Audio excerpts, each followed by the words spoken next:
Hello guys, eto katatapos ko lang pong nag-live. Ayan, so kanina po dumating ang regalo ng aking husband. Ayan, meron pala siyang regalong hinahanda para sa akin. Kaya pala sabi niya, ang tagal naman dumating. Dumating na yung iba. Eto, hindi pa dumating. Eto pala yun. So, hindi niya sinasabi. Akala ko naman, hindi niya naalala yung aking birthday. Sabi ko, kasi last year guys, meron akong natanggap na perfume din galing sa kanya. Ayan. Siyempre gusto niya rin maging mabango yung kanyang wifey. Ayan guys. So, thank you so much my dear husband, Alan Monterey, sa yung regalo. Ayan. Mamaya, mabango na ako sa Ayan, joke ko lang po yan.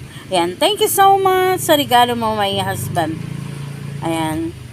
Maraming salamat sa inyo guys for watching. Bye-bye. Ayan po, tignan natin ang pangalan. Nagbabay na po. Sweet Night. Ayan, para sa gabi talaga. I love it.